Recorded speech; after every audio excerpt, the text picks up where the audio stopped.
Eagles Nation, stand up and welcome to Bird's Eye View from one fan to another. I'm your host and fellow fan, Clay Rowland. Man, let's get this thing popping. Seahawks 17, Eagles 9. And believe me, the score doesn't indicate because the game wasn't even that close. We look absolutely horrible. One more word. Offensively.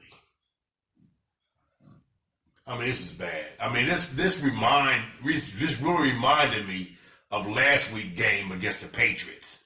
How bad we look offensively, and we're still in the same rut.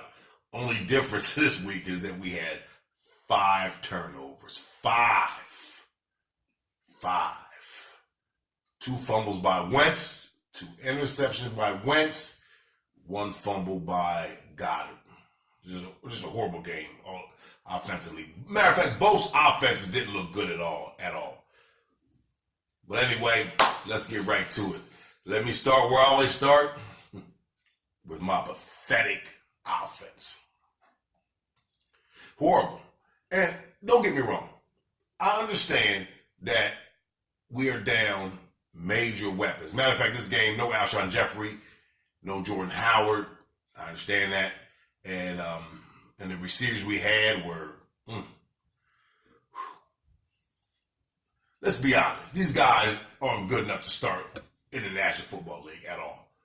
But they have to start because we're depleted on the wide receiver core. But let's start real quick with number 11 before I get into the wide receiver part of it.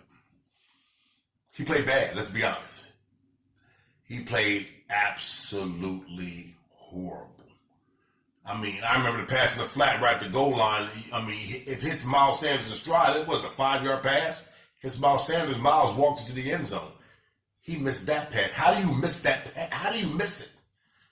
I don't understand that. And Carson was booed today. He was booed at home. You're the franchise quarterback of the Philadelphia Eagles, and you get booed at home, Carson. I think Carson's problem is, I don't know. I'm not no football psychologist, but he's pressing. I mean, I don't think he got booed because he played poorly. I think he got booed because the expectation that he gave us. Let's be honest.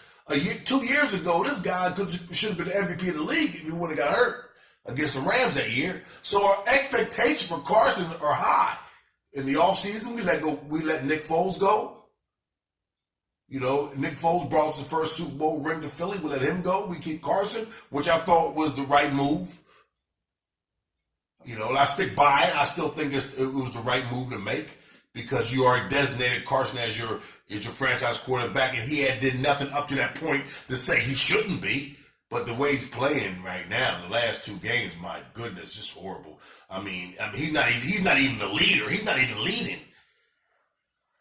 So, and Doug, Doug Peterson, talking to you right here. Look at me, right here. Look at me. It's okay to pull Carson because he's not playing well and put him on the bench. I remember back in I think 2008, 2009, Donovan was having a bad game against the Ravens. What did Andy do? Andy put Kevin Cobb in. That next week was Thanksgiving. That next Thursday was Thanksgiving. That following Thursday, Donovan played tremendous, had 4 touchdown passes, and we rolled into the NFC Championship game, lost against the Cardinals. But sometimes you can pull your star player. It's okay to pull him and sit him down. Sometimes he needs a reality check. You know, we're trying to win football games here. We ain't trying to protect nobody's ego or trying not to embarrass nobody. They don't care about that. If his ego's that fragile, then maybe he shouldn't be playing in this league. But Doug Peterson, you should have sat Carson Wentz today when he's playing that bad, and you should put Josh McCown in and let him finish the game, see what we could do. Matter of fact, let's be honest. It's not real. I'm gonna keep it real here. I'm gonna keep it real because that's what I do. That's what I do here. I keep it 100. Josh McCown has a better relationship with the second string receivers than Carson Wentz does. You know why? Because Josh McCown is a second-string quarterback. That's simple. See, I can figure this out. Maybe I should coach the Eagles. Anyway, the offense was bad. I mean, it was just poor. It was bad. Carson had no command of the offense. It was just horrible. But anyway, then here's another mistake I don't understand. Okay, Greg Ward, you bring him up to practice squad right in the beginning, in the first half, in the first quarter. He's killing it. He's moving the sticks, and then you totally take him out the game and he doesn't get targeted again the rest of the game. That's why I could understand that. And he was the only receiver you had that was making any impact on the field. You take him out the game. Come on, Doug, what are you doing? I'm tired of this every time, man. Learn to coach the game. Maybe we should have sent you to Indianapolis, kept Frank Reich. This is,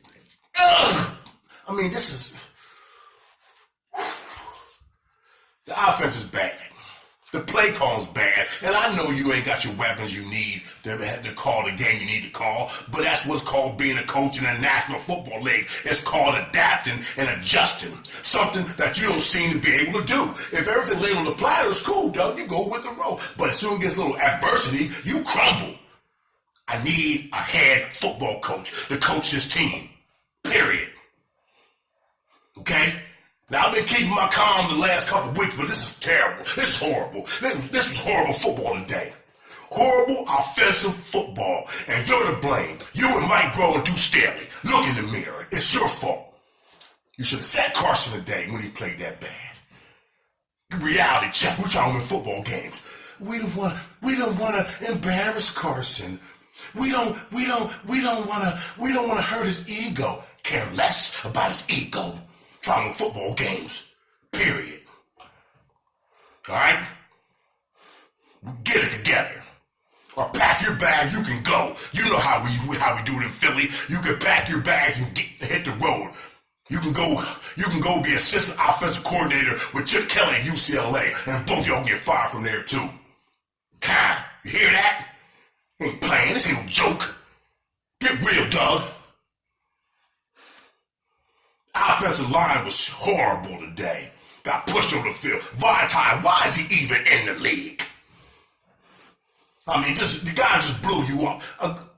No disrespect to Griffin. The man has a disability, a physical disability. He's 227 pounds and he overpowered our 300-pound lineman. Vitae's a joke. Get him out of there. He shouldn't be in there. All right. I'm done vetting. I'm an Eagle fan right here to the heart. And I hate to see my boys, what's behind the breastplate crumble. And that's what happened today. I'm embarrassed for y'all. All right. That being said, get it together. Offensively, we got to get it together. I know we got to get Alshon back. We got to get Jordan Howard back, some weapons back, and maybe we can move things forward. All right? It's all love. All love here, no doubt. All right? Sometimes you got to have tough love. Look in the mirror, Doug. Mike Groh, Duke Staley, look in the mirror sometimes. Got to look in the mirror. All right? If you had to sit Carson, sitting, period. It's about winning football games. All right? I'm done with that. You know how I feel. Period. Horrible offensive game. All right, let's flip to my defense. My defense made me smile because these guys kept the offense in the game. They gave the offense opportunity to win this game. The defense played extremely, extremely well. Jim Schwartz, my hat's off to you. What a scheme you had today. Your defense played well. My corners played well. See, they sacked Russell Wilson, which is one of the better mobile quarterbacks in the league, 4 times. You know why I sacked him 4 times? Because of coverage, because the corners are healthy. Darby, Mills, Jenkins, McLeod, healthy. Covered like a blanket, and he had nowhere to go with the ball, so he holds the ball waiting for something to happen. Nothing happened, got a sack. So good job on my defense. Good push up front, Fletcher Cox, my goodness. Man. I mean, what a push. The defense played superbly again. Like I said, it reminded me of the New England Patriot game last week, except minus the turnovers, of course. But the defense played superbly. I'm proud of my defense. My defense is where it needs to be. They allowed 17 points. from a good team. Let's be honest. Seattle's a good team. They're a decent team. 17 points. The problem is the offense sucks. Play call sucks. Ah, man, I'm not even going back on the offense again. You got my point about my offense, all right? So defense played well. I like my linebacker. Everybody played. Brad, it was nice to see you back on the field. You made an impact today. My defense played superbly. Keep it up. Hopefully the offense will catch up and we can win these last stretch of games because it looks like we're going to have to win out. All right? That should be the big fight in the locker room. Defense, offense. I'll be right in the offense face defense. Talking about you got to do your job. Do your job. What if Vince Lombardi said, you ain't got to be Superman. Just do your job and we can win football games. All right? So let's go real quick. Let's go to my offensive player of the game.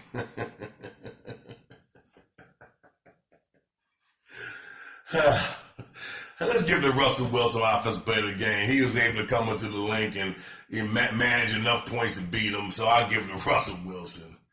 My defensive player of the game is both defensive coordinators. I thought they both drove both great schemes. I thought both defenses played extremely well. All right, special team player of the game, man, who cares, man? All right. Yo, anything you agree with or disagree with, hit me on my Twitter at Me and My Eagles. Always subscribe to my channel. Remember, it's always EAGLES all day.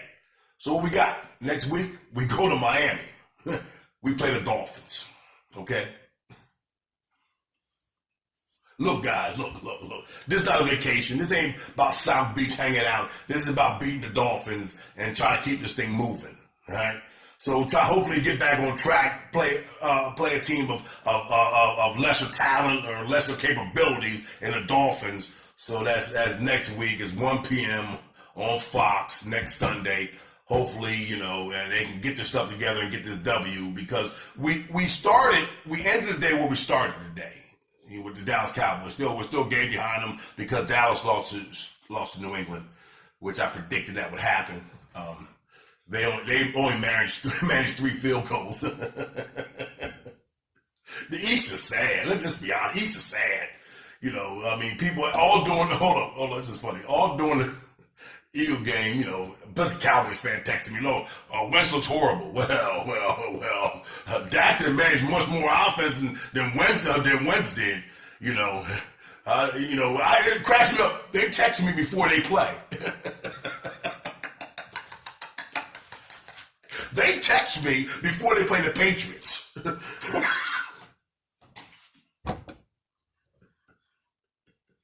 Dak looked horrible. He looked horrible too. Horrible. They managed 9 points. Don't text me before they play. They ain't smart. But you're Cowboy fans, so you can't be that smart. Anyway, anything to agree with, disagree, hit me on my Twitter, Me and My Eagles. Always subscribe to my channel. And let's keep this thing moving, all right? Because it's always EAGLES all day. Yo, let's get a win next week and let's do this, keep the thing moving, all right? Yo, Doug, Mike Grove, Deuce Dillon, let's get it together. Ain't nothing but love. That's tough love. I tell it like it is. I'm not here to hold your hand and say, let's get it together. No, get it together, period. I'm out.